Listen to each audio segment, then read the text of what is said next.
Meet Tara. She is a carefree, happy 16-year-old. She is part of India's young population, one of the 100 million children in the age group of 15 to 19 years. Soon, Tara is to be married to a boy 2 years older, at an age where children everywhere are dreaming and aspiring about their future. It is alarming to know that 1 in 3 of the world's child brides live in India. And 45% of India's child brides were married before the age of 15. More than 50% of all child brides in India live in these 5 states. Maharashtra is ranked first in GDP, third in good governance, and has nearly a tenth of India's population. 1 in 4 brides in Maharashtra are child brides. In 17 districts of Maharashtra, the prevalence of child marriage is higher than the state average of 26.3. So, what happens to children like Tara? What future does Maharashtra hold for her? Surely, going to school is important to Tara. Somehow, if she is able to finish her schooling, will it help her to escape the shackles of child marriage? Will Tara be amongst these 42% of girls in Maharashtra who will complete 10 years or more of schooling?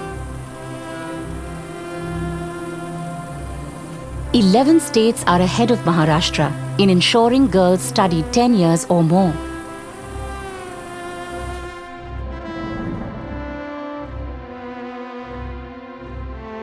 Shouldn't more girls in Maharashtra be able to complete 10 years of schooling?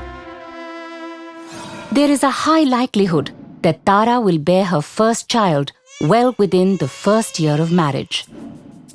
NFH S4 data tells us that 6 in 10 girls married before the age of 18 became mothers before they turned 19. Tara could also suffer from anemia, which not only poses a risk to her health as a young mother, but also to her life.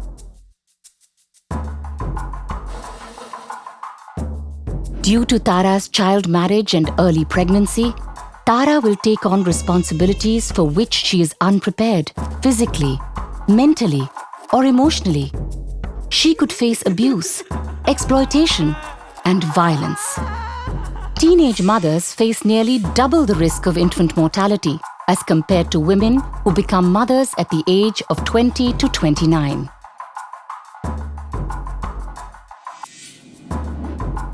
Of the 17 districts with high prevalence of child marriages, 13 districts also have the highest prevalence of child stunting. But is it possible to end child marriage in Maharashtra by 2030? As shown here, Maharashtra has a declining trend in child marriages. But it is unlikely that the Sustainable Development Goal of 0 child marriages by 2030 will be achieved. With a rich history of social reformers, Maharashtra has both the will and the resources. What will it take to achieve a sustainable change to end child marriages?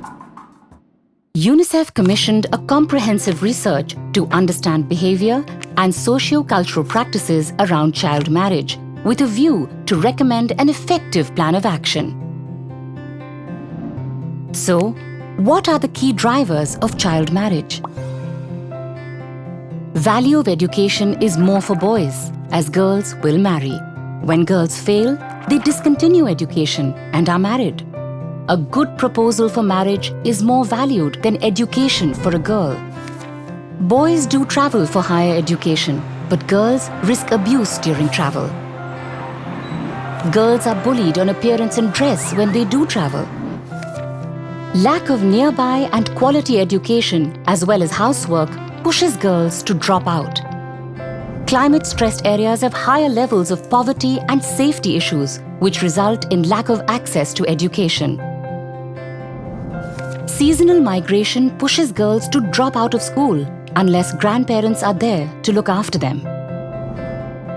The primary role of girls is household work, which is perceived as feminine. Daughters are someone else's property. Therefore, why invest in education? Post-marriage decision-making power is with their husbands and in-laws, so girls have no say. Girls are married within a year of onset of menarche, as physical changes make them appear ready. Boys will elope and marry against their parents' choice. But if a girl elopes, her family must pay hunda or dowry to the groom's family. The girl is always blamed, even if the boy makes a mistake. Dowry is irrespective of a girl's looks or qualification, but in proportion with the groom's status. Dowry practice can make or break a marriage and is additional to the expense of wedding arrangements, often requiring a loan to be taken. Parents book brides as early as possible due to a skewed sex ratio. Boys can stay out late, unlike girls, who are not allowed to.